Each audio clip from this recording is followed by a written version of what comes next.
ಅಮ್ಮ ಅಮ್ಮ ಎಂದರೆ ಶಕ್ತಿ, ಅಮ್ಮ ಎಂದರೆ ಧೈರ್ಯ, ಅಮ್ಮ ಎಂದರೆ ನಿಸ್ವಾರ್ಥಿ, ಅಮ್ಮ ಎಂದರೆ ಸ್ಫೂರ್ತಿ. ಅಮ್ಮನ ಬಗ್ಗೆ ಎಷ್ಟು ಹೇಳಿದರೂ ಕಡಿಮೆನೇ. ಇವತ್ತು ನನ್ನ ಮಗಳ ಸ್ಕೂಲಲ್ಲಿ ಅಮ್ಮ ಅಂತ ಪ್ರೋಗ್ರಾಮ್ ಮಾಡ್ತಾಯಿದ್ದಾರೆ ನೋಡಿ. ನಿಮ್ಮ ಕಣ್ಣಲ್ಲಿ ನೀರು ಬರೋದಂತೂ ಗ್ಯಾರಂಟಿ. ಮಕ್ಕಳಿಗೋಸ್ಕರ ಅಮ್ಮಂದಿರೋ ಸ್ಟ್ರಗಲ್ ಯಾವ ಥರ ಇರುತ್ತೆ ಅಂತ ಹಂಚ್ಕೊಂಡಿದ್ದಾರೆ. ನೀವು ನೋಡಿ, ಇಷ್ಟ ಆದರೆ ಲೈಕ್ ಮಾಡಿ, ಶೇರ್ ಮಾಡಿ, ಕಮೆಂಟ್ ಮಾಡಿ, ನನ್ನ ಚಾನಲ್ನ ಸಬ್ಸ್ಕ್ರೈಬ್ ಮಾಡ್ಕೊಳ್ಳಿ. ನನ್ನ ಫ್ರೆಂಡ್ಸ್ ಜೊತೆ ಮಂಜುಳಾ ಮತ್ತು ಪೂರ್ಣಿಮಾ ಅವ್ರನ್ನ ಕರ್ಕೊಂಡು ಸ್ಕೂಲಿಗೆ ಹೋಗ್ತಾ ಇದ್ದೀನಿ ನೋಡಿ. ನಿಸರ್ಗ ವಿದ್ಯಾನಿಕೇತನ ಸ್ಕೂಲ್ ಪ್ರೋಗ್ರಾಮ್ ಸ್ಟಾರ್ಟ್ ಆಗುತ್ತೆ ನೋಡಿ.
ವಾಸ್ತವಿಕವಾಗಿ ಅಮ್ಮ ಅನ್ನತಕ್ಕಂತಹ ಒಂದು ಕನ್ನಡ ಪದಕ್ಕೆ ಆಂಗ್ಲ ಭಾಷೆಯ ವರ್ಣಮಾಲೆಗಳನ್ನು ಸೇರಿಸಿ ಅಲ್ಲಿ ನೋಡಿ, ಅಮ್ಮ AMMA ಇಂಗ್ಲಿಷಲ್ಲಿ ಅದನ್ನು ಬರೆಯಬೇಕು. ನಾವು AMMA ಅಲ್ಲಿ ಇದಕ್ಕೆ ಪೂರ್ವವಾಗಿ ನಮಗೆ ಯಾಕೆ ಈ ಸರ್ಕಾರದಲ್ಲಿ ಒಂದು ಕಾರ್ಯಕ್ರಮ ನಡೆಸಬೇಕು ಅಂತ ಅನಿಸ್ತು ಅಂದ್ರೆ, ಇದು 20 ದಿನಗಳ ಮುಂದೆ ನಿಮ್ಮ ಶಂಕರಾಚಾರ್ಯ ಪಿಕ್ಚರ್ ರಿಲೀಸ್ ಆಗಿದೆ. ನೀರು ಅದನ್ನು ವರ್ಷ ಮಾಡತಕ್ಕಂಥ ಎಮ್ಮನವರು ಕೇಶ ಕೋಲಾರ ಜಿಲ್ಲೆಯ ಅವರ ನಾಯಕರು ಮಾಡಿದರೆಲ್ಲ ಆಗ ವಿಷಯ ಚರ್ಚೆ ಬಂದಾಗ ಸ್ವಲ್ಪ ವಿಷಯಗಳನ್ನು ಗಮನ ಕೊಡ್ತಾ ಇದ್ದಾರೆ. ಅಲ್ಲಿ ಶಂಕರಾಚಾರ್ಯರ ಮಾತೃಪಂಚಕಂ ಅಂತ ಬರ್ತದೆ. ಬಹುಶಃ ಶಂಕರಾಚಾರ್ಯ ಅಷ್ಟು ಚಿಕ್ಕ ವಯಸ್ಸಿನಲ್ಲಿ ಇಷ್ಟೆಲ್ಲ ರಚನೆಯನ್ನು ಮಾಡಿದ್ದಾರೆ. ಭಜಗೋವಿಂದ ಇರ್ಬೋದು, ಎಷ್ಟು ಮಾಡತಕ್ಕಂಥ ಏನು ಎಷ್ಟೆಲ್ಲ ಮಾಡಿಕೊಟ್ಟಿದ್ದಾರೆ. ಸೊ ನಮ್ಮ ಮಾತೃಪಂಚಕಂ 5 ಶ್ಲೋಕ. ನಿಮಗೆ ಆಶ್ಚರ್ಯ ಆಗ್ಬೋದು, ಒಬ್ಬ ವ್ಯಕ್ತಿ ತನ್ನ ತಾಯಿಯ ಮರಣದ ಸಮಯದಲ್ಲಿ ಶ್ಲೋಕವನ್ನು ರಚನೆ ಮಾಡುತ್ತಾನ, ಅವನ ಮನಸ್ಥಿತಿ ಹೇಗಿರ್ಬೋದು. ಇಲ್ಲಿ ಇನ್ನೊಂದು ಮುಂದಿರಿಸಬೇಕು ಹೋದಾಗ ಚರಮ ನೀತಿ ಅಂತ ಸಾಯಬೇಕಾದ್ರೆ ಅವರ ಬಗ್ಗೆ ಒಂದು ಗೀತೆ ರಚನೆ ಮಾಡಿ ಅವರು ವರ್ಣನೆ ಮಾಡ್ತಾರೆ. ಅವ್ರು ಹೋಗ್ಬೇಕಾದ್ರೆ ಒಳ್ಳೆ ದಾರಿ ಹೋಗಿ ಅಂತಕ್ಕಂಥ ದೃಷ್ಟಿಯೆಲ್ಲ ಹೇಳ್ತಾರೆ. ಕ್ವಶನ್ ವ್ಯವಸ್ಥೆ ಕಾಡಿಸ್ತಾರೆ, ಗೊತ್ತಾಗುತ್ತೆ. ಸೊ ಇಲ್ಲಿ ನಿಮ್ಗೆಲ್ಲ ಚೆನ್ನಾಗಿ ಗೊತ್ತಿದೆ, ಶಂಕರಾಚಾರ್ಯರು ಬಾಲ್ಯದಲ್ಲೇ ಸನ್ಯಾಸಕ್ಕೆ ಸ್ವೀಕಾರ ಮಾಡ್ತಾರೆ. 5 ವರ್ಷಕ್ಕೆ ತಂದೆಯನ್ನ ಕಳ್ಕೊತಾರೆ. 5 ವರ್ಷಕ್ಕೆ ತಂದೆಯನ್ನ ಕಳ್ಕೊತಾರೆ. ತಾಯಿ ಅಲ್ಲಿ ಬೆಳೆಸ್ಕೊಂಡು ಬರಬೇಕಾದ್ರೆ ಗುರುಕುಲಕ್ಕೆ ಕಳಿಸಿದ್ದಾರೆ. ಸಹಜವಾಗಿ ಆ ಟೈಮಲ್ಲಿ 8 ವರ್ಷಕ್ಕೆ ಉಪನಯನ ಮಾಡಿ ಗುರುಕುಲ ಕಳಿಸ್ಕೊಡ್ತಾರೆ. ಹೀಗೆ ಒಂದು ರಾತ್ರಿ ಸ್ವಪ್ನ ಬೀಳುತ್ತೆ. ಹೇಗೆ ಆ ತಾಯಿ ಆರ್ಯಮ್ಮ ತಾಯಿ ಸ್ವಪ್ನದಲ್ಲಿ ಏನ್ ನೋಡ್ತಾಳೆ, ತನ್ನ ಮಗ ಕಷಾಯ ವಸ್ತ್ರವನ್ನು ಧರಿಸಿಕೊಂಡಿರ್ತಕ್ಕಂಥ ಮಗನನ್ನು ನೋಡ್ತಾಳೆ. ಹಾಗೆ ಏನಾಗಿದೆ, ಇನ್ನೊಂದು ಒಬ್ಬನೇ ಮಗ ಕನಸಲ್ಲಿ ಅವನು ಕಷಾಯ ಕಾವ್ಯನ ಹಾಕೊಂಡು ಬಂದಿದ್ದಾನೆ. ಅದಕ್ಕೆ ಮನಸ್ಸು ಖುಷಿ ಪಟ್ಟಿಲ್ಲ. ತಂದೆ ಇಲ್ಲ, ಒಬ್ಬನೇ ಇಲ್ಲ. ಬೆಳಿಗ್ಗೆ ಓಡಿ ಗುರುಕುಲಕ್ಕೆ ಬರ್ತಾಳೆ. ಬಂದಾಗ ಏನು ಮಾತಾಡಲ್ಲ, ತನ್ನ ಮಗನ ತಪ್ಪಿಕೊಂಡು ದೂರ ಬರ್ತಾಳೆ ತಾಯಿ. ಆ ಹಡಗು ಹೇಗಿತ್ತಪ್ಪ ಅಂದ್ರೆ ಇದಲ್ಲ, ಗುರುಕುಲ ಇದ್ದಲ್ಲ, ಎಲ್ಲ ಬರ್ತಾರೆ. ಇಲ್ಲಿ ವಿಷಯ ಗೊತ್ತಿಲ್ಲ, ಅರ್ಥ ಮಾಡ್ಕೊಳ್ಳಿ. ನಿಮಗೆ ವಿಷಯ ಗೊತ್ತಿಲ್ಲ, ಎಲ್ಲ ಬರ್ತಾರೆ. ಆಗ ಕೇಳ್ತಾರೆ, ಈಗೀಗ ಸನ್ಯಾಸಿಯಾಗಿ ನನ್ನ ಕಣ್ಣೆ ಕಾಣಿಸ್ಕೊಂಡು ನೀನು ಹೋಗ್ಬೇಡ, ಹೋಗ್ಬೇಡ ಇದರಿಂದ ನನಗೆ ಯಾಕೆ ಗೊತ್ತಿರುತ್ತೆ ಗದ್ದೆಲ್ಲ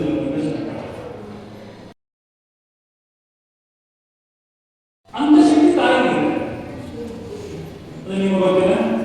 ಮೊಸರು ಅವರನ್ನ ಕಾಲಿಟ್ಕೊಂಡ ತಾಯಿ ಬಂದು ಬಿದ್ದೀವಿ ಕೇಳ್ತಾರೆ. ಮೊಸರು ಕತೆ ಗೊತ್ತಿಲ್ಲ ನನಗೆ, ನೀವೇನ ಕತೆ ಎಲ್ಲ ಚರಿತ್ರೆ ಗೊತ್ತಿಲ್ಲ ನನಗೆ.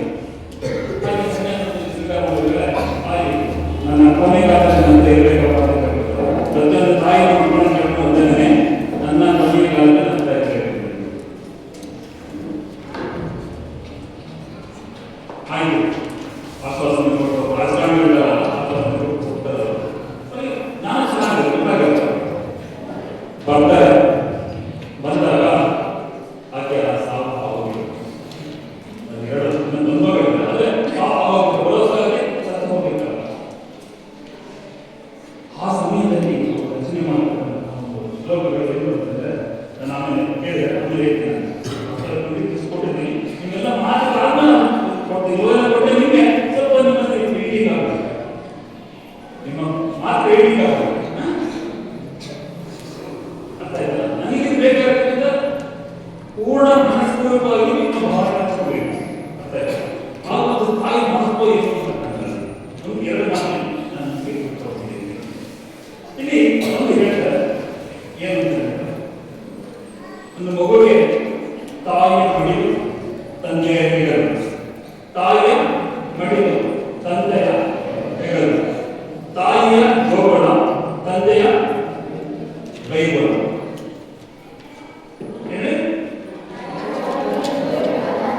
ತಂದೆಯ ಬೈಗಳು ಆಗ ಮೌಲ್ಯವಾಗಿ ಬೇರೆ ಸಾಧ್ಯತೆ ಸಾಕು ಇಟ್ಕೊಳ್ಳಿ ಮಾತಾಡೋದು ಅದಕ್ಕೂ ನಂತರ ಅಲ್ಲಿ ಯಾರು ನಿಮ್ಮ ಅವಶ್ಯಕತೆ ಇಲ್ಲ. ನೀವು ಯಾರು ಇಲ್ಲ, ಒಬ್ಬರೇ ಇದ್ದೀರಾ. ನಿಮ್ಮ ಆತ್ಮೀಯತೆ ಹಚ್ಕೋತಾ ನೀವು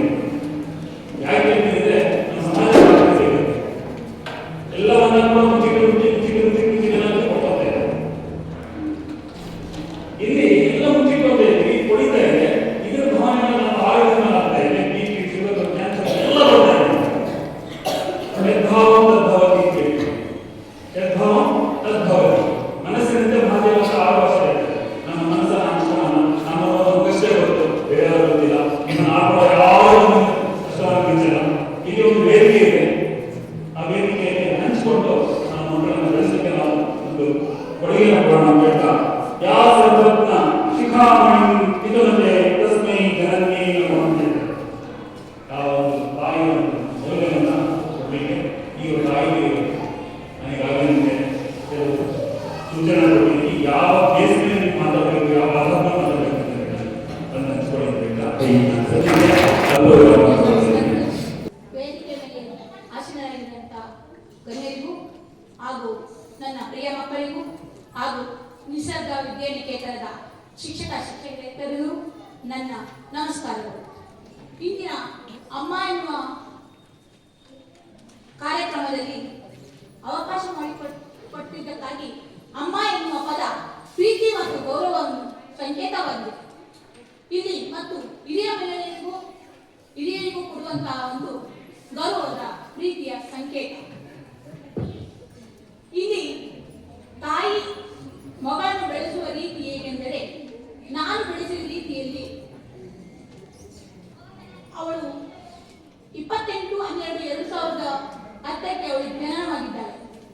ಆದರೆ ಅವಳು ಜನನ ಆಗುತ್ತಾ ಆಗುತ್ತಾ ನನ್ನ ಕೆಲಸದ ಒತ್ತಡದಿಂದ ನಾನು 3 ತಿಂಗಳಿಗೆ ನನ್ನ ಬೆಂಗಳೂರಿಗೆ ಬಂದು ನನ್ನ ತಾಯಿಯು ಬರಲು ಸಾಧ್ಯವಾಗದಿರುವುದರಿಂದ ಅವಳಿಗೆ ಅಕ್ಕಪಕ್ಕದವರೇ ತಾಯಿ, ತಂದೆ, ಅಕ್ಕ, ತಂಗಿಯಾಗಿ ಬೆಳೆಸಿದ್ದಾರೆ. ಅವರೆಲ್ಲರಿಗೂ ನಾನು ಇವತ್ತಿನಲ್ಲಿ ತಾಯಿಯ ಸ್ಥಾನದಲ್ಲಿ ನಾನು ಅವರಿಗೂ ನೆನೆಸಿಕೊಳ್ಳುತ್ತಾ, ಇವತ್ತು ನನ್ನ ಮಗಳು 1 to pre nursery Shanti Niketan ಸ್ಕೂಲಿನಲ್ಲಿ ಓದಿದ್ದಾಳೆ. LKG ಇಂದ 6th ಸ್ಟ್ಯಾಂಡರ್ಡ್ಗೆ ಸೌಂದರ್ಯ ಸೆಂಟ್ರಲ್ ಸ್ಕೂಲ್ ಓದಿದ್ದಾಳೆ. 7th ಸ್ಟ್ಯಾಂಡರ್ಡ್ ಬರುವಾಗ ನನಗೆ ತುಂಬಾ ಅಭಾವ ಅನಿಸಿದೆ. ನನ್ನ ಕೆಲಸದ ಒತ್ತಡದಿಂದ ಪುನಃ ಅವಳನ್ನು ಬೆಂಗಳೂರಿಗೆ ಕರ್ಕೊಂಡು ಬರಬೇಕಾಗಿತ್ತು. ನಮ್ಮ ಉದಯರತ್ನ ಸರ್ ಅವರನ್ನು ಬಂದು ಕೇಳಿದೆ, ನನ್ನ ಮಗು ಈ ತರ ಪ್ರಾಬ್ಲಮ್ ಆಗಿದೆ ಸರ್, ಏನ್ ಮಾಡಿದೆ ಅಂತ. ತುಂಬ ಹೃದಯದಿಂದ ನಿಮ್ಮ ಮಗುನ ಸೇರಿಸ್ಕೊಂಡ್ರು. ಆವಾಗ ನೆಕ್ಸ್ಟ್ 8ನೇ ಕ್ಲಾಸಿಗೂ ನನಗೆ ಪ್ರಾಬ್ಲಮ್ ಆಯಿತು. ನನ್ನ ಕೆಲಸದ ಒತ್ತಡದಿಂದ ಉಡುಪಿಗೆ ತಗೊಂಡು ಹೋದೆ. ಅಲ್ಲಿ ಅವಳು ಎಲ್ಲ ಇಷ್ಟು ತನಕ ಸ್ಕೂಲ್ ಎಲ್ಲ ಬಾಂಡಿಂಗಲ್ಲೂ ಚೆನ್ನಾಗಿ ಅವಳು ಬಂದು ಎಲ್ಲ ಟೀಚರ್ ಹತ್ರನೂ ಎಲ್ಲ ಚೆನ್ನಾಗಿ ನನ್ನ ಬಾಂಡಿ ಬಂತು. ಆಮೇಲೆ ಪುನಃ 9ನೇ ಕ್ಲಾಸಿಗೆ ಬರಬೇಕಾಯಿತು. ಆವಾಗಲೂ ನಮ್ಮ ಉದಯರತ್ನ ಅವರ ಬಂದು ಕೇಳಿದೆ, ಸರ್ ನನ್ನ ಮಗಳಿಗೆ ಈ ತರ ಪ್ರಾಬ್ಲಮ್ ಆಗಿದೆ, ಏನ್ ಮಾಡಿ ಅಂತ. ತುಂಬ ಹೃದಯದಲ್ಲಿ ಕರ್ಕೊಂಡು ಇವಾಗ 10th ಸ್ಟ್ಯಾಂಡರ್ಡ್ ಬಂದಿದ್ದಾಳೆ. ಅವಳ ಎಜುಕೇಶನ್ ಏನಂದ್ರೆ, ಅವಳಿಂದ ನಾನು ಕಲಿತಂತ ವಿದ್ಯೆ ಏನಂದ್ರೆ ಸ್ವಿಮ್ಮಿಂಗ್ ಕಲಿತೆ. 5.6 ಅಲ್ಲಿ ನನ್ನ ಮಗಳು ಸ್ವಿಮ್ಮಿಂಗ್ ಮಾಡ್ತಾಳೆ. ಅದನ್ನು ಗುರುತಿಸಬೇಕಾಗಿ ಒಂದು ಅವಕಾಶ ಬೇಕಾಗ್ತದೆ. ಆದ್ರೆ ಅವಳು ಯಕ್ಷಗಾನದಲ್ಲಿ 3 ವರ್ಷ ಎಕ್ಸ್ಪೀರಿಯನ್ಸ್ ಆಗಿದೆ, ಕ್ಲಾಸಿಕಲ್ ಅಲ್ಲಿ 8 ವರ್ಷ ಎಕ್ಸ್ಪೀರಿಯನ್ಸ್ ಆಗಿದೆ. ಇದನ್ನೆಲ್ಲ ಕಲಿಸಿಕೊಡ್ಬೇಕಾದ್ರೆ ನನ್ನ ಕೆಲಸದ ಒತ್ತಡದಲ್ಲೂ ಆ ಸಮಯವನ್ನು ಅವಕಾಶ ಮಾಡಿಕೊಂಡು ಅವಳನ್ನು ಕಳಿಸ್ಕೊಡ್ತಾ ಇದ್ದೆ. ಅದರೊಳಗೂ ಅವಳು ನನ್ನ ಮಗಳು ಬರ್ತಿದ್ದ ಹ್ಯಾಂಡಿಕ್ಯಾಪ್ ಆಗಿದ್ದಾರೆ. ಬಟ್ ಅದನ್ನು ನಾನು ಏನ್ ಪದದಲ್ಲಿ ತಗೊಂಡಿದ್ದೀನಿ ಅಂದ್ರೆ 10ನೇ ಕ್ಲಾಸ್ ತಂದ್ರೆ ಅವಳಿಗೆ ಗೊತ್ತಾಗಲಿಕ್ಕಾಗಿ ನಾನು ಕರ್ಕೊಂಡು ಬಂದೆ. ಸಿಚುವೇಶನ್ ಬಂದಾಗ ಅವಳನ್ನು ಮಾತ್ರ ಮೋಟಿವೇಶನ್ ಮಾಡ್ಕೊಂಡು ನಾನು ಪ್ರಗತಿ ಈಗಲ್ಲ ಈಗಂತ ಅವಳಿಗೆ ಹೇಳಿದ್ದೇನೆ. ಅವಳ ಮನಸ್ಸು ಗಮನಕ್ಕೆ ಬಂದರೂ ಅವಳು ಯಾವುದೇ ರೀತಿಯ ಟೆನ್ಷನ್ ತಗೊಳ್ಳಲ್ಲ, ಧೈರ್ಯವಾಗಿದ್ದಾಳೆ. ಅವಳನ್ನು ಇವತ್ತು ದಿಲ್ಲಿ ನಿಲ್ಲಿಸಿ ನೋಡಿ, ಅವಳ ಕಾಲು ಬರ್ತಲ್ಲಿ ಹ್ಯಾಂಡಿಕ್ಯಾಪ್ ಆಗಿದೆ, ಬಟ್ ಅವಳಿಗೆ ಗುರುತಿಸಿಲ್ಲ. ಆದರೆ ಇದು ತಾಯಿತನದಲ್ಲಿ ಮಕ್ಕಳ ಮನಸ್ಸಿಗೆ ಪರಿಣಾಮ ಬೀರಬಾರದು. ಬೀರಿದರೆ ಅವರು ಅದೇ ಮನಸ್ಸನ್ನು ಹಿಡ್ಕೊಂಡು ಅವರು ಏನು ಮಾಡಲು ಸಾಧ್ಯವಾಗುತ್ತಿಲ್ಲ.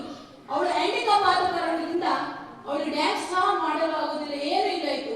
ಅದನ್ನು ನಾನು ಗುರುತಿಸದೆ ಅವಳನ್ನು ಇಷ್ಟು ತನಕ ಕರೆದುಕೊಂಡು ಬಂದಿದೆ. ಆದರೆ ಅದು ನನ್ನ ತಾಯಿತನಕ್ಕೆ ದೊಡ್ಡ ಗೌರವವನ್ನು ಹೋಗಿ. ಅದಕ್ಕೆ ಯಾವಾಗಲೂ ನಾವು ಮಕ್ಕಳಿಗೆ ಬುದ್ಧಿಯನ್ನು ಹೇಳ್ಬೇಕಾದ್ರೆ ಹೇಗೆ ಹೇಳ್ಬೇಕಾದ್ರೆ, ಅವಳು ಏನೇ ತಪ್ಪು ಮಾಡಿದ್ರು ಅವಳ ಗಮನಕ್ಕೆ ತಂದು ಪ್ರೀತಿಯಿಂದ ವಾತ್ಸಲ್ಯದಿಂದ ಅವಳಿಗೆ ಹೇಳಿ ಸರಿದಾರಿ ಕರೆದುಕೊಂಡು ಹೋಗ್ಬೇಕೆ ಹೊರತು ಮಕ್ಕಳಿಗೆ ಬೈದು ಬಡೆದು ಬುದ್ಧಿ ಹೇಳೋದ್ರಿಂದ ಯಾವುದೂ ಸಂಶಯ ಇಲ್ಲ. ನಿನ್ನೆ ನಮ್ಮ ಸರ್ ಹೇಳಿದ್ರು, ಕಳ್ಳತನಕ್ಕೆ ಒಂದು ಶಾಲೆ ಇದೆ ಅಂತ. ಆ ಶಾಲೆ ಮಾಡಲು ಬಿಟ್ಟವರು ಯಾರು? ಕ್ವಶನ್ ನಾವು ಹೇಳ್ಕೊಳ್ಳೋಣ. ಅದು ಅದಕ್ಕಾಗಿ ನಮ್ಮ ಶಿಕ್ಷಣ ಸಂಸ್ಥೆಗಳೆಲ್ಲರೂ ಒಟ್ಟುಗೂಡಿ ಕಾನೂನಾತ್ಮಕವಾಗಿ ಸರಿಪಡಿಸುವುದರಿಂದ ನಮಗೆಲ್ಲರಿಗೂ ಒಳ್ಳೆಯದಾಗುತ್ತೆ. ನಾನು ಇವಾಗ ಬದಲಾವಣೆ ಆಗ್ತೇನೆ, ಸರ್ ಹೇಳಿದಾಗೆ ಇನ್ನೊಂದರಿಗೆ ಹೋಗ್ತೇನೆ, ನನಗೆ ಗೊತ್ತಿರುವುದಿಲ್ಲ. ಶಾಲೆ ಎಂದರೆ ನನಗೆ ನಿಸರ್ಗ ಶಾಲೆಯ ಬಗ್ಗೆ ತುಂಬಾ ಜನ ಹೇಳಿದರು. ನಿಸರ್ಗ ತರಗತಿಯ ಸ್ಕೂಲ್ಗೆ ಸೇರಿಸಿ ಅಂತ. ನನಗೆ ಫಸ್ಟ್ಗೆ ಗೊತ್ತಾಗಲಿಲ್ಲ, ಎಲ್ಲಿ ಹಾಕೋದು, ಅರ್ಧ ಶಾಲೆ ಬಂದಾಯ್ತು, ಇಲ್ಲಿ ಡೊನೇಷನ್ ಅಷ್ಟು ಕಟ್ಟಲಿಕ್ಕೆ ಆಗಲ್ಲ, ಸುಮ್ಮನೆ ಏನ್ ಮಾಡೋದಂತಂದಾಗ ನಮಗೊಬ್ಬರು ನನ್ನ ಫ್ರೆಂಡ್ಸ್ ನಿಸರ್ಗ ಸ್ಕೂಲ್ ಇದೆ, ಅಲ್ಲಿ ಹೋಗಿ ಕೇಳಿ ಅಂತ. ನಿಜವಾಗ್ಲೂ ಅವಳು ಇವಾಗ SSLC ಓದ್ತಾ ಇದ್ದಾಳೆ. ನನಗೆ ತುಂಬಾ ತುಂಬಾ ಅಂದರೆ ಸಂತೋಷವಾಗ್ತಿದೆ. ಯಾವುದರೊಳಗೆ ಒಂದು ಸ್ವಲ್ಪ ಕಡಿಮೆ ಆಗದಾಗೆ ಎಲ್ಲ ಟೀಚರ್ ಸಪೋರ್ಟ್ ಇದೆ, ಸ್ಕೂಲ್ ಸಪೋರ್ಟ್ ಇದೆ, ಮತ್ತೆ ನಮ್ಮ ತಂದೆ ತಾಯಿ ದೂರ ಇರೋದ್ರಿಂದ ಅವರಿಗೆ ಅಜ್ಜಿ ಅಜ್ಜಿನ ಪ್ರೀತಿ ವಾತ್ಸಲ್ಯ ಕಡಿಮೆ ಆಗ್ತಿದೆ ಸರ್. ನನಗೆ ಅದು ಏಕೆಂದರೆ ಅವರು ಉಳಿದು ಉಡುಪಿ, ಅವರಿಗೆ ಇಲ್ಲಿ ಬೆಂಗಳೂರು ಸೆಟ್ ಆಗಲ್ಲ. ನನ್ನ ತಂದೆ ತಾಯಿಗೆ, ನನ್ನ ಗಂಡನ ಮನೆಯಲ್ಲಿ ತಂದೆ ತಾಯಿ ಇರುವುದು ಹಳ್ಳಿಯಲ್ಲಿ, ಅವರು ವ್ಯವಸಾಯ ಮಾಡ್ಕೊಂಡಿದ್ದಾರೆ, ಅವರಿಗೆ ಬರ್ಲಿಕ್ಕೆ ಆಗುದಿಲ್ಲ. ಅದಕ್ಕಾಗಿ ನನ್ನ ಮಗಳನ್ನು ಇದುವರೆಗೂ ಎಲ್ಲೇ ಹೇಳ್ಬೇಕಂದ್ರೆ ತಾಯಿಗಿಂತ ಹೊರಗಿನವರೇ ಅವಳಿಗೆ ತಾಯಿಯ ಪ್ರೀತಿಯನ್ನು ಕೊಟ್ಟು ಸಾಕ್ತಾ ಇದ್ದಾರೆ. ನಾನು ಹೇಳ್ತೀನಿ, ಆದ್ರೆ ಅವಳಿಗೆ ತಾಯಿದು ಪ್ರೀತಿ ಕಮ್ಮಿ ಆಗ್ತಾ ಇದೆ. ಹೇಳ್ಬೇಕಂದ್ರೆ ಸರ್, ನಿಜವಾಗಿ ಅವಳು SSLC ಬಂದಾದ್ಮೇಲೆ ತಾಯಿ ಅವಳು ಅರ್ಧ ಗಂಟೆ ಕೂತ್ ಮಾತಾಡಿ ಟೈಮ್ ಸಿಗ್ತಾ ಇಲ್ಲ. ಅವಳಿಗೆ ಸ್ಕೂಲ್ ಬಿಟ್ಟು 5:30, 6 ಗಂಟೆಗೆ ಮನೆಗೆ ಹೋದಾಗ ಅವಳು ದೊಡ್ಡವನ ಮನೆ ಇರ್ತಾಳೆ. 9:30 ತನಕ ಬರುವಾಗ ಬಟ್ಟೆ ಸಹ ಚೇಂಜ್ ಮಾಡ್ತಲ್ಲ. ನಾನು ಅವಳನ್ನ ಹಾಗೆ ಇಟ್ಕೊಳ್ತೇನೆ. ಯಾಕೆಂದ್ರೆ ಬೇಡ, 9:00 ನಾವು ಬಂದು ಮನೆ ತಗೊಂಡು ನಿದ್ದೆ ಮಾಡೋದು 11:30 ಆಗುತ್ತೆ. ಪುನಃ 5:30 ಬಿಟ್ಟು 7:30 ಕರ್ಕೊಂಡು ಬಿಡ್ತೀನಿ. ಅದು ಏಕೆ ಸರ್? ಅದು ರೂಲ್ಸ್ ಅಂಡ್ ಕಂಡೀಷನ್ ಇದೆ, ಅದಕ್ಕಾಗಿ ನಾನು ಮಾಡ್ತಾ ಇದ್ದೀನಿ. ಅಂತ ಹೇಳ್ಬೇಕಂದ್ರೆ ಏನೇ ಹಂತಗಳಲ್ಲಿ ಹೇಳ್ಬೇಕು, ಹೆಚ್ಚಾಗಿ ಕಣ್ಣೀರು ಬೀಳುತ್ತೆ. ಆದರೆ ಎಲ್ಲ ಮಕ್ಕಳಿಗೆ ನಾನು ಹೇಳ್ತಾ ಇದ್ದೀನಿ, ಎಷ್ಟೇ ಕಷ್ಟ ಆದರೂ ನಿಮ್ಮನ್ನು ನಾವು ಕಷ್ಟಪಟ್ಟು ಎಷ್ಟೇ ತಪ್ಪು ತಿದ್ದು ತೋರು ಎಲ್ಲವನ್ನು ನಾವು ನಿಮ್ಮ ಬಗ್ಗೆ ಹಂಚಿಕೊಂಡು ನಿಮ್ಮನ್ನು ಪ್ರೀತಿಯಿಂದ ಸಾಕಿ ಸಮಾಜದಲ್ಲಿ ಒಂದು ವ್ಯಕ್ತಿ ಮಾಡ್ಬೇಕಂತೀವಿ.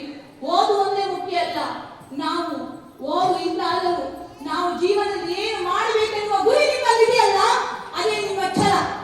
ಆದರೆ ತಾಯಿಯ ಕನಸು ನನಸು ಮಾಡಬೇಕು ಹೊರತು ಕುಗ್ಗಿಸಬಾರದು. ಯಾವಾಗ ಆದರೆ ಓದು ಒಂದು ಕಡಿಮೆ ಆದರೂ ತಾಯಿ ತನಗೆ ಒಂದು ಕೆಟ್ಟ ಹೆಸರು ತರದ ಹಾಗೆ ಬದುಕಬೇಕು ಮಕ್ಕಳು. ಏನೇ ಮಾಡಿದರೂ ಸಣ್ಣವರಲ್ಲಿ ಏನೇ ತಪ್ಪಾಗಲಿ, ದೊಡ್ಡವರಾದರೂ ಏನೇ ತಪ್ಪಾಗಲಿ, ಆದರೆ ಒಂದು ಮಾತ್ರ ಹೇಳಿದೆ, ತಾಯಿಯನ್ನು ಮರೆಯಬಾರದು, ತಂದೆಯನ್ನು ಮರೆಯಬಾರದು, ಅಪ್ಪ ಅಮ್ಮನ ಮರೆಯಬಾರದು, ಅಜ್ಜಿ ತಾತನ ಮರೆಯಬಾರದು, ಅಣ್ಣ ತಮ್ಮಂದಿರು ಮಾವಂದಿರನ್ನಂತೂ ಮರೆಯಲೇಬಾರದು.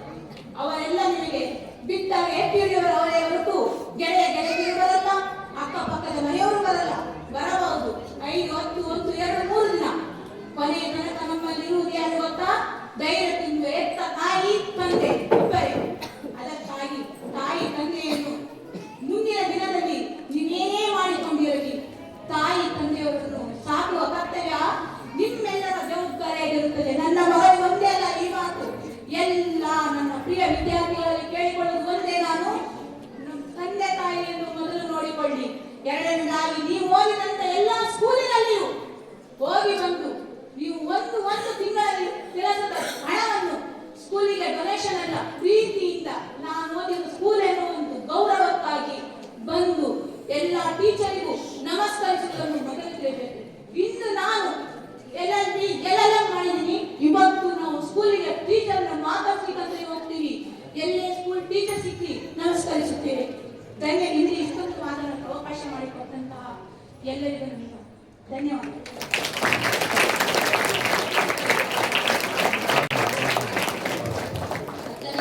ಪ್ರಗತಿಯವರ ತಾಯಿಯವರಿಗೆ ಧನ್ಯವಾದಗಳು. 7th ಸ್ಟ್ಯಾಂಡರ್ಡ್ ಚಿನ್ಮಯಿ ಅವರ ತಾಯಿಯವರು ವೇದಿಕೆಗೆ ಬರಬೇಕು ಅಂತ ಕೇಳ್ಕೊತೀನಿ. ಮಗಳಿಗೆ ತುಂಬ ಖುಷಿ ಪಡ್ತೀನಿ. ನಾನು ಪ್ರೆಗ್ನೆಂಟ್ ಆದಾಗಿಂದನೂ ಪ್ರತಿಯೊಬ್ಬ ತಾಯಿಗೂ ಇದ್ದೇ ಇರುತ್ತೆ, ನಮ್ಮ ಮಕ್ಕಳು ಚೆನ್ನಾಗಿ ಓದಬೇಕು, ಚೆನ್ನಾಗಿರ್ಬೇಕು, ಎಲ್ಲದರಲ್ಲೂ ಫಸ್ಟ್ ಬರಬೇಕಂತ. ಹಾಗೆಯೇ ಆಕೆನೂ ಇದ್ದಿದ್ದು. ಬಟ್ ಮಧ್ಯದಲ್ಲಿ ಏನಾಗೋಯ್ತು ನನ್ನ ಮಗಳದು ಅಂತಂದರೆ, ಸಡನ್ನಾಗಿ ಆಕೆ ಓದೋ ಕಡೆ ಕಾನ್ಸಂಟ್ರೇಷನ್ ತುಂಬ ಕಮ್ಮಿ ಮಾಡ್ತಾ ಇದ್ದಾರೆ. ಈ ಸ್ಕೂಲಲ್ಲ, ಬೇರೆ ಇನ್ನೊಂದು ಸ್ಕೂಲಲ್ಲಿ. ನನಗೆ ಏನು ಮಾಡಬೇಕು ಅಂತ ಗೊತ್ತಾಗ್ತಾ ಇಲ್ಲ, ಹೆಂಗೆ ಅವಳಿಗೆ ಪ್ರೋತ್ಸಾಹ ಮಾಡಬೇಕು ಅಂತ ಗೊತ್ತಾಗ್ತಿಲ್ಲ. ಬಟ್ ಅದು ನಾನು ಯಾವತ್ತೂ ಆಕೆನ ಬೈತಿರ್ಲಿಲ್ಲ. ಯಾಕೆ ಬೈಬಾರ್ದು ಅಂತಂದರೆ, ಒಂದು ಚಿಕ್ಕ ಮಗು ಯಾವಾಗ ಹುಟ್ಟುತ್ತಲ್ಲ, ಮಕ್ಕಳು ಹುಟ್ಟಿ 5 ವರ್ಷ ತನಕ ಪ್ರೀತಿ ಮಾತ್ರ ಕೊಡಬೇಕು ಮಕ್ಕಳಿಗೆ. ಎಲ್ಲ ಮಕ್ಕಳಿಗೂ ಅಷ್ಟೇ. ಆ ಟೈಮಲ್ಲಿ ತುಂಬ ಬುದ್ಧಿವಾದ ಹೇಳಕ್ಕೆ ಹೋಗ್ಬಿಡ್ತೀವಿ, ಹಂಗಿರ್ಬೇಕು ಹಿಂಗಿರ್ಬೇಕು ಅಂತ. 5ನೇ ಕ್ಲಾಸಿಂದ 5ನೇ ವರ್ಷದಿಂದ 12ನೇ ವರ್ಷ ತನಕ ಅವಾಗ ತಿದ್ದಿ ಬುದ್ಧಿ ಹೇಳ್ಬೇಕು. ಅವಾಗ ಜಾಸ್ತಿ ಹೊಡೆಯೋಕೆ ಹೋಗ್ಬಿಡುತ್ತೆ ಆಸ್ ಎ ಪೇರೆಂಟ್ಸ್. ಹೌದಾ? ಹೊಡಿತೀವಲ್ಲ ನಾವು ತುಂಬ.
ಸ್ಕೂಲ್ಗೆ ಸರ್ಗೆ.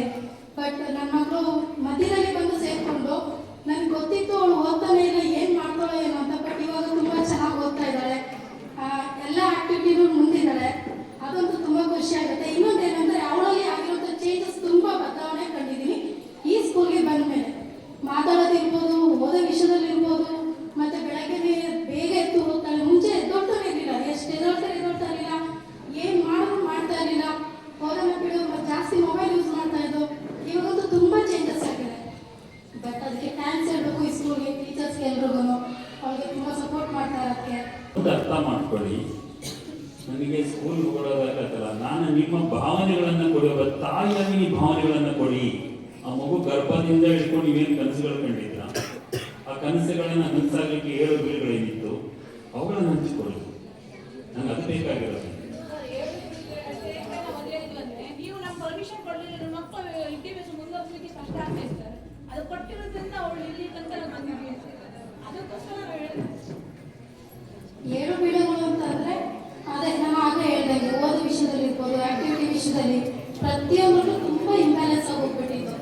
ನನಗಿಂತ ಬೈಯೋಕ್ಕೂ ಆಗ್ತಾ ಇಲ್ಲ, ಇದು ಹೇಳೋಕ್ಕೂ ಆಗ್ತಾ ಇಲ್ಲ, ಏನು ಹೇಳಬೇಕು, ಸ್ಕೂಲಲ್ಲೂ ಹಾಗೆ ಇರ್ತಾ ಇತ್ತು, ಹಂಗಾಗೋಗಿತ್ತು. ಬಟ್ ಈಗ ಚೆನ್ನಾಗಿ ಇಂಪ್ರೂವ್ಮೆಂಟ್ ಆಗಿದೆ. ಬಟ್ ಅದಂತೂ ಖುಷಿ ಇದೆ. ಆ್ಯಕ್ಟಿವ್ ಆಗಿದ್ದಾಳೆ, ಅದು ಖುಷಿ ಇದೆ. ತುಂಬ ಕಷ್ಟ ಆಗ್ತಾ ಇತ್ತು ಲೈಫಲ್ಲಿ. ಮಗುನ ಓದಿಸಿ ಅದು ದೊಡ್ಡದು ಮಾಡಿ ಅವ್ರನ್ನ ಲೈಫ್ನ ಲೀಡ್ ಮಾಡಬೇಕು ಅನ್ನೋದು ಪ್ರೋಸೆಸ್ ಇದೆಯಲ್ಲ, ತುಂಬ ಕಷ್ಟ. ನಾವೊಮ್ಮೆ ನಮ್ಗೆ ಯಾವಾಗಲೂ ಹೇಳ್ತಾ ಇರ್ತೀವಿ ಓದೋದಂದ್ರೆ ಏನು ಸುಮ್ಮನೆ ಅಲ್ಲ ಅಂತ. ಬಟ್ ನಮ್ಮ ಮಕ್ಕಳು ಆಗಿ ಅವ್ರು ಓದೋ ಟೈಮ್ಗೆ ನನಗೆ ಅರ್ಥ ಆಗ್ತಾ ಇದೆ ಓದೋದಂದ್ರೆ ಎಷ್ಟು ಇಂಪಾರ್ಟೆನ್ಸ್ ಅಂತ ಅಂದ್ಬಿಟ್ಟು. ಇಂಪಾರ್ಟೆನ್ಸ್ ಕೊಡಬೇಕು, ಅದಕ್ಕೆ ಮಹತ್ವ ಕೊಡಬೇಕು ಅಂದ್ಬಿಟ್ಟು.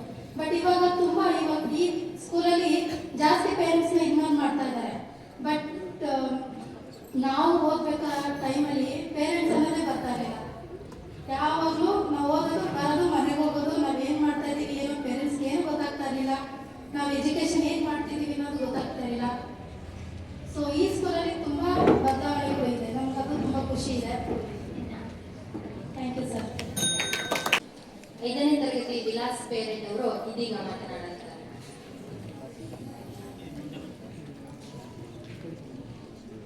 ನನಗೆ ಹೇಳಬೇಕು ಅಂದರೆ ನನಗೆ ಅಷ್ಟು ದುಃಖ ಆಗ್ಬಿಡುತ್ತೆ.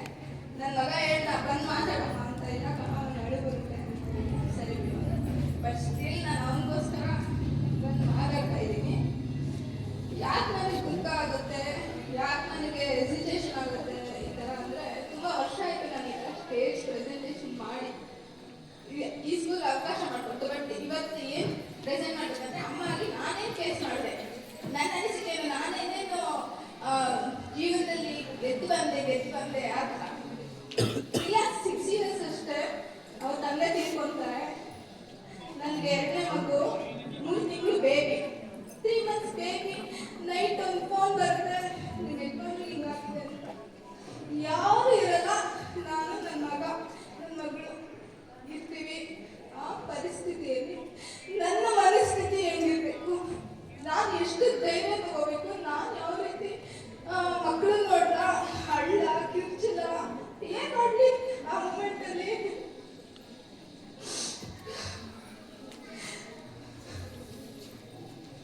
ಮತ್ತು ಬೆಳಗ್ಗೆ ಎದ್ದು ಕರ್ಕೊಂಡೋದ್ರು, ವಿಲಾಸ ಕರ್ಕೊಂಡೋದ್ರು. ಅವ್ರು ಏನ್ ಹೇಳ್ತಿದ್ದಾರೆ ಬಂದು, ಅಮ್ಮ ಹಳ್ಬೇಡಮ್ಮ, ನಾನು ದೇವ್ರ ಹತ್ರ ಕೇಳ್ಕೊಂಡಿದ್ದೀನಿ, ಅಪ್ಪನಿಗೆ ಏನೋ ಆಗಿರಲ್ಲ ಅಂತ.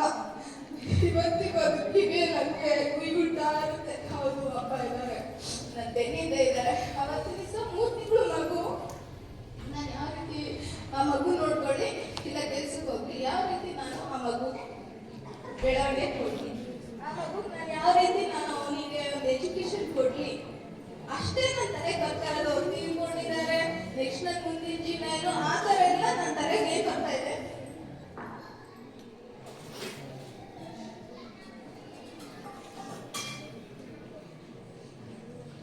ನನಗೆ ಏನು ಬರ್ತಾ ಇದೆ ಅಂದರೆ, ನನ್ನ ಮಕ್ಕಳು ಓಕೆ ಅವ್ರು ಹೋದ್ರು, ನೆಕ್ಸ್ಟ್ ನನ್ನ ಜೀವನ ಏನು, ನನ್ನ ಮಕ್ಕಳ ಜೀವನ ಏನು, ಅಷ್ಟೇ ನನಗೆ ಬಂದಿದ್ದು. ಬಟ್ ನಾನು ಒಂದು B.Com ಮಾಡ್ಕೊಂಡಿದ್ದೆ, ನಾನು ಎಲ್ಲ ಹೊತ್ತು ಕೆಲಸಕ್ಕೆ ಹೋಗ್ತೀನಿ ಅನ್ನೋ ಧೈರ್ಯ ನನಗಿತ್ತು.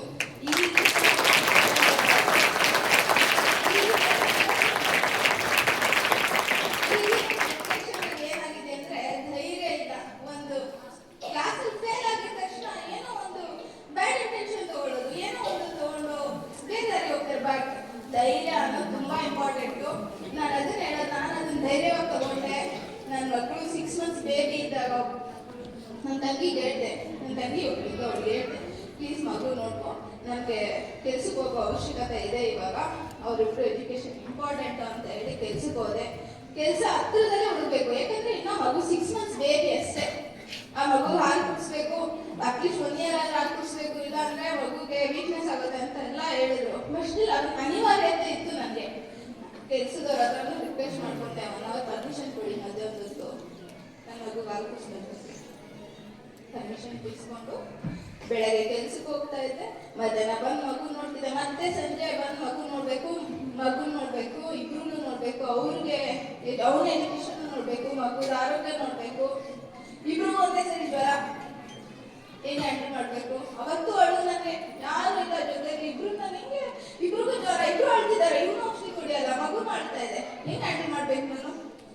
ಆ ಥರ ಎಲ್ಲ ಪರಿಸ್ಥಿತಿಗಳನ್ನ ಎದುರಿಸಿ ಮುಂದೆ ಬಂದ್ರೇನೆ ಜೀವನ. ಅಂದ್ರೆ ಒಬ್ಬೊಬ್ರಿಗೆ ಒಂದೊಂಥರ ಇರುತ್ತೆ, ಬಟ್ ಇಲ್ಲ ಅಂತ ಹೇಳಲ್ಲ. ನಾನು ಆಸ್ ಎ ಸ್ಟೂಡೆಂಟ್ಸ್ ಆಗಿ ನಿಮ್ಗೆ ಏನು ಒಂದು ಮೋರಲ್ ಸ್ಟೋರಿ ಹೇಳ್ತೀನಿ. ಇದರಲ್ಲಿ ಅಮ್ಮ ಹಾಲು ಮಾರ್ತಿರ್ತಾಳೆ, ಮಗಳಿಗೆ ಹೇಳ್ತಾರೆ, ಮಗಳೇ ಈ ಹಾಲನ್ನ ನೀನ್ ಮಾರಿದ್ರೆ ಅದ್ರಲ್ಲಿ ದುಡ್ಡು ಬರುತ್ತೆ, ಅದ್ರಲ್ಲಿ ನೀನ್ ಜೀವನ ಕಟ್ಕೋಬಹುದು ಅಂತ. ಮಗಳು ಏನ್ ಮಾಡ್ತಾರೆ, ಆ ಹಾಲಿನ ಕ್ಯಾನ್ನ ತಗೊಂಡು ಹೋಗ್ತಾ ಯೋಚನೆ ಮಾಡ್ತಾರೆ, ಹಾಲು ಮಾರಿದ್ರೆ ದುಡ್ಡು ಬರುತ್ತೆ, ಆ ದುಡ್ಡು ಬಂದ ತಕ್ಷಣ ನಾನು ಕೋಳಿನ ತಗೋಬಹುದು, ಆ ಕೋಳಿ ಮಾರಿ ಕುರಿ ತಗೋಬಹುದು, ಕುರಿ ಮಾರಿ ಹಸು ತಗೋಬಹುದು, ಮತ್ತೆ ಹಾಲು ಕರಿಬಹುದು. ಆ ರೀತಿ ಯೋಚನೆ ಮಾಡ್ಕೊಂಡು ಹೋಗ್ತಿರ್ತಾರೆ. ಯೋಚನೆ ಮಾಡ್ಕೊಂಡು ಹೋಗೋವಾಗ ಮುಂದೆ ಒಂದು ಕಲ್ಲು ಇರುತ್ತೆ, ನೋಡಲ್ಲ, ಎಡಿ ಬೀಳ್ತಾರೆ, ಹಾಲು ಚೆಲ್ಲೋಗುತ್ತೆ, ಅವಳ ಕನ್ಸೆಲ್ಲ ಹೊಡೆದೋಗುತ್ತೆ. ನಿಮ್ಮ ಕೈಯಲ್ಲಿರೋ ಹಾಲೇನು? Education, time. ಈ ಟೈಮ್ ಏನು ನಿಮ್ದು? ಎಜುಕೇಶನ್.